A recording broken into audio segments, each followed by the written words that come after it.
প্রিয় পাঠকেরা, তোমাদের জন্য দেওয়া রইল দাসবংশ সম্পর্কিত কিছু গুরুত্বপূর্ণ প্রশ্ন ও উত্তর।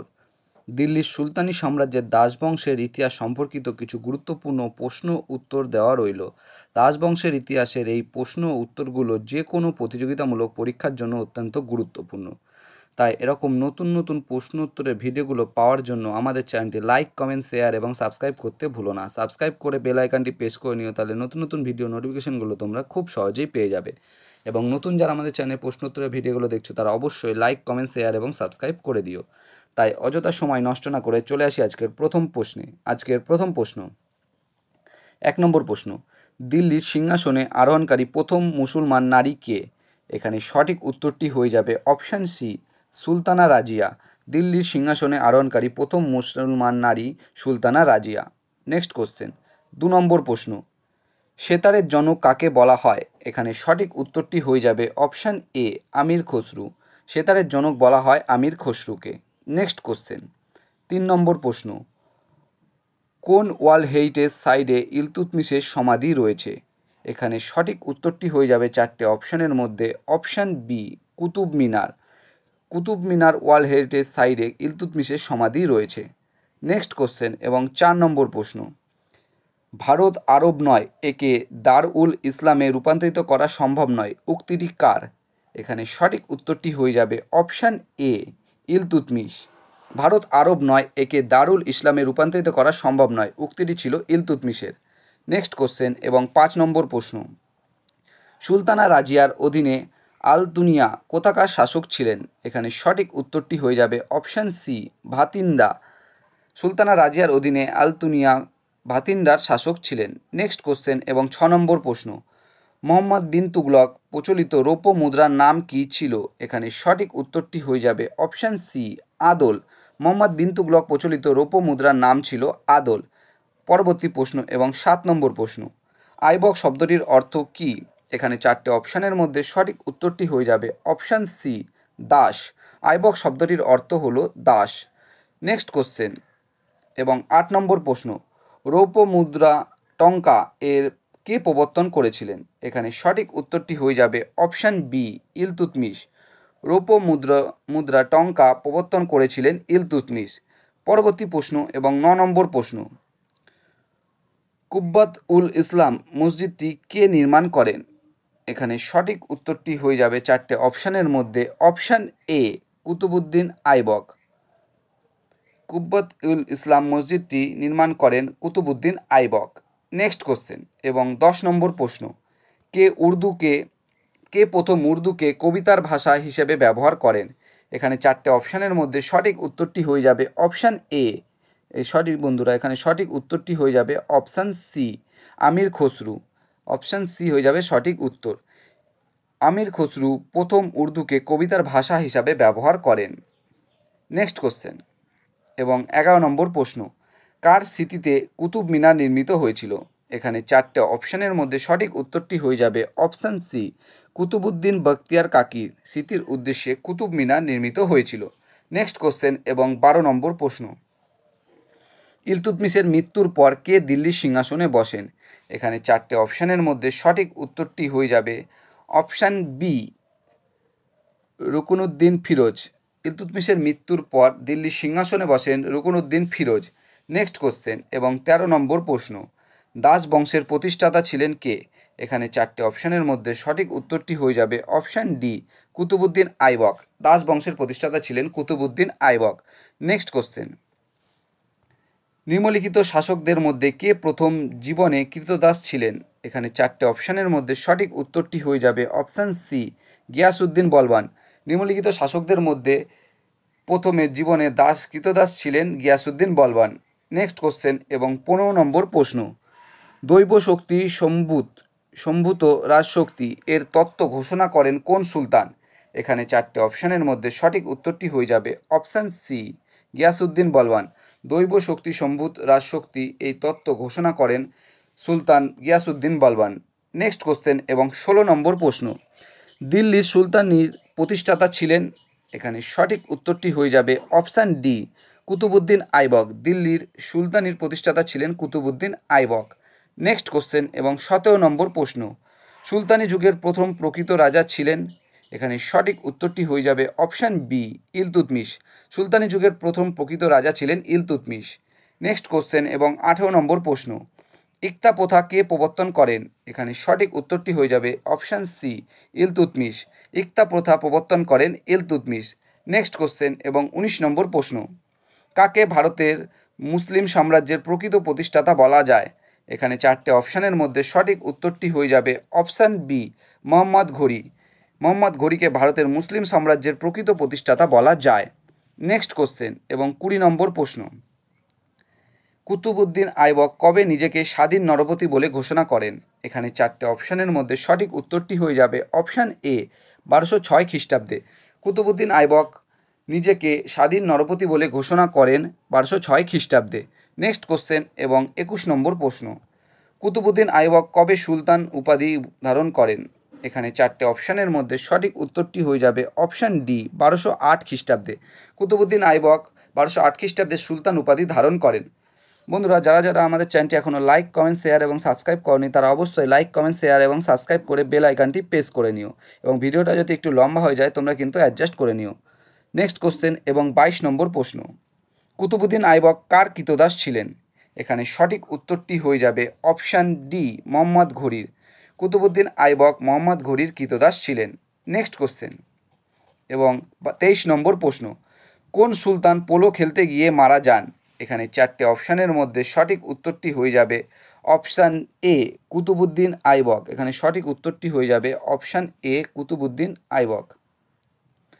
কুতুবউদ্দিন আইবক পোলো খেলতে গিয়ে মারা যান। নেক্সট কোশ্চেন এবং 24 নম্বর প্রশ্ন, খলিফা কাকে সুলতান ই আজম উপাধি দিয়েছিলেন? এখানে চারটে অপশানের মধ্যে সঠিক উত্তরটি হয়ে যাবে অপশান সি ইলতুৎমিশ। খলিফা ইলতুৎমিশকে সুলতান ই আজম উপাধি দিয়েছিলেন।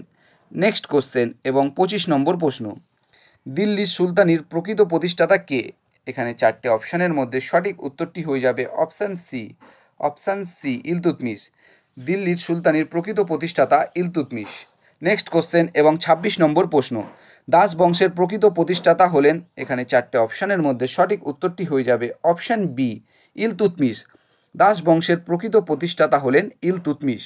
নেক্সট কোশ্চেন এবং 27 নম্বর প্রশ্ন, কার সামরিক অভিযানে উজ্জয়িনীর মহাকাল মন্দির ধ্বংস হয়ে যায়? এখানে চারটে অপশানের মধ্যে সঠিক উত্তরটি হয়ে যাবে অপশান এ ইলতুৎমিশ। ইলতুৎমিশ সামরিক অভিযানে উজ্জয়িনীর মহাকাল মন্দিরটি ধ্বংস হয়ে যায়। নেক্সট কোশ্চেন এবং 28 নম্বর প্রশ্ন, ইলতুৎমিশের পর কে দিল্লির সিংহাসনে বসেন? এখানে চারটে অপশানের মধ্যে সঠিক উত্তরটি হয়ে যাবে অপশান বি রুকনুদ্দিন ফিরোজ। ইলতুৎমিশের মৃত্যুর পর দিল্লির সিংহাসনে বসেন রুকনুদ্দিন ফিরোজ। নেক্সট কোশ্চেন এবং 29 নম্বর প্রশ্ন, আল-তুনিয়া কোথাকার শাসক ছিলেন? এখানে সঠিক উত্তরটি হয়ে যাবে অপশান ডি সারহিন্দ। আল-তুনিয়া সারহিন্দের শাসক ছিলেন। নেক্সট কোশ্চেন এবং 30 নম্বর প্রশ্ন, আল-তুনিয়া ছিলেন সুলতানা রাজিয়ার? এখানে সঠিকটি উত্তরটি হয়ে যাবে চারটে অপশানের মধ্যে অপশান এ স্বামী। আল-তুনিয়া ছিলেন সুলতানা রাজিয়ার স্বামী। 31 নম্বর প্রশ্ন এবং নেক্সট কোশ্চেন, সুলতানা রাজিয়ার পর দিল্লির সিংহাসনে কে বসেন? এখানে চারটে অপশানের মধ্যে সঠিক উত্তরটি হয়ে যাবে অপশান বি মুইজুদ্দিন ব্রহম। সুলতানা রাজিয়ার পর দিল্লির সিংহাসনে বসে মুইজুদ্দিন ব্রহম। নেক্সট কোশ্চেন এবং 32 নম্বর প্রশ্ন, গিয়াসউদ্দিন বলবনের প্রকৃত নাম কি? এখানে সঠিক উত্তরটি হয়ে যাবে option D Ulugh Khan. Giasuddin বলবনের প্রকৃত নাম উলুগ খাঁ। বন্ধুরা, নেক্সট কোশ্চেন যার আগে বলতে চাই, যারা এখন আমাদের চ্যানেলটি লাইক কমেন্ট শেয়ার এবং সাবস্ক্রাইব করেনি তারা কিন্তু লাইক কমেন্ট শেয়ার এবং সাবস্ক্রাইব করে বেল আইকনটি প্রেস করে নিও। নেক্সট কোশ্চেন 33 নম্বর প্রশ্ন, রাজ দরবারে কোন সুলতান সিজদা ও পাইবস প্রথা চালু করেছিলেন? এখানে সঠিক উত্তরটি হয়ে যাবে অপশান এ গিয়াসউদ্দিন বলবন। রাজ দরবারে গিয়াসউদ্দিন বলবন সুলতান সিজদা এবং পাইবস প্রথা চালু করেছিলেন।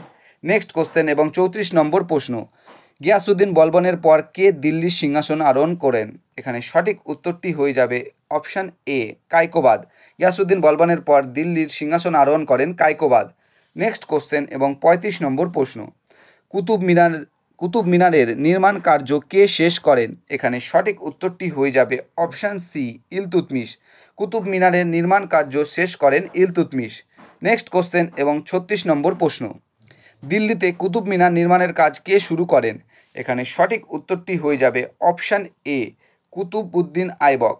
দিল্লিতে কুতুব মিনার নির্মাণের কাজ শুরু করেন কুতুবউদ্দিন আইবক। নেক্সট কোশ্চেন এবং 37 নম্বর প্রশ্ন। আইবক শব্দের অর্থ হলো, এখানে চারটে অপশানের মধ্যে সঠিক উত্তরটি হয়ে যাবে অপশান এ, অপশান সি, দাস। আইবক শব্দের অর্থ হলো দাস। নেক্সট কোশ্চেন এবং 38 নম্বর প্রশ্ন। কুতুবউদ্দিন আইবকের সমাধি কোথায় রয়েছে? এখানে চারটে অপশানের মধ্যে সঠিক উত্তরটি হয়ে যাবে অপশান ডি, লাহোরে। কুতুবউদ্দিন আইবকের সমাধি লাহোরে রয়েছে। নেক্সট কোশ্চেন এবং 39 নম্বর প্রশ্ন। দিল্লির সিংহাসনে বসার আগে ইলতুৎমিশ কোথাকার শাসনকর্তা ছিলেন? এখানে সঠিক উত্তরটি হয়ে যাবে অপশান বি, বদায়ুন।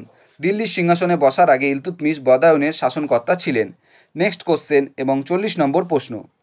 কুতুবউদ্দিন আইবকের ঠিক পরে এবং ইলতুৎমিশের ঠিক আগে কে দিল্লির সিংহাসনে বসেন? এখানে চারটে অপশানের মধ্যে সঠিক উত্তরটি হয়ে যাবে অপশান সি, আরাম সাউ।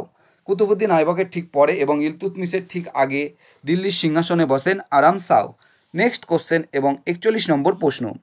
নিজ মুদ্রাতে নিজেকে খলিফার সুলতান আখ্যা দিয়ে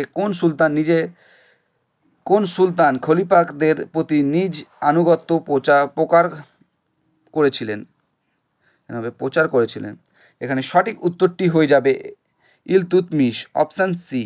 নিজ মুদ্রাতে নিজেকে খলিফার সুলতান আখ্যা দিয়ে ইলতুৎমিশ দিল্লির সুলতান খলিফাদের প্রতি নিজের আনুগত্য প্রকাশ করেছিলেন। নেক্সট কোশ্চেন এবং 42 নম্বর প্রশ্ন। ভারতবর্ষের দাস বংশের প্রতিষ্ঠাতা কে ছিলেন?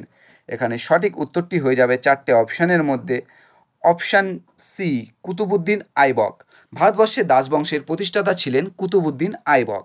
নেক্সট কোশ্চেন এবং 43 নম্বর প্রশ্ন। মোহাম্মদ ঘুরির কোনো পুত্র সন্তান না থাকায় তিনি বিজিত রাজ্যের দায়িত্ব তার বিশ্বস্ত সেনাপতির হাতে সমর্পণ করেছিলেন। কে এই সেনাপতি? এখানে চারটে অপশানের মধ্যে সঠিক উত্তরটি হয়ে যাবে অপশান ডি, কুতুবউদ্দিন আইবক। মোহাম্মদ ঘুরির কোনো পুত্র সন্তান না থাকায় তিনি বিজিত রাজ্যের দায়িত্ব তার বিশ্বস্ত সেনাপতির হাতে সমর্পণ করেছিলেন। সেই সেনাপতি হলেন কুতুবউদ্দিন আইবক। নেক্সট কোশ্চেন এবং 44 নম্বর প্রশ্ন এবং আজকের শেষ প্রশ্ন। সুলতানি আমলে ইকতা বলতে বোঝাতো? এখানে চারটে অপশানের মধ্যে সঠিক উত্তরটি হয়ে যাবে অপশান সি, কোনো গ্রাম বা বিশেষ অঞ্চলে ভূমি রাজস্বর অনুদান। সুলতানি আমলে ইকতা বলতে বোঝানো হতো কোনো গ্রাম বা বিশেষ অঞ্চলের ভূমি রাজস্ব অনুদান। এখানে সঠিক উত্তরটি হয়ে যাবে অপশান সি। বন্ধুরা, তোমাদের জন্য আজকে সুলতানি যুগের দিল্লির সুলতানি সাম্রাজ্যের দাস বংশের গুরুত্বপূর্ণ সমস্ত প্রশ্নোত্তরগুলো আমরা করিয়ে দিয়েছি এবং আশা করি সমস্ত প্রতিযোগিতামূলক পরীক্ষার জন্য এই প্রশ্নোত্তরগুলো তোমাদের খুবই কাজে আসবে।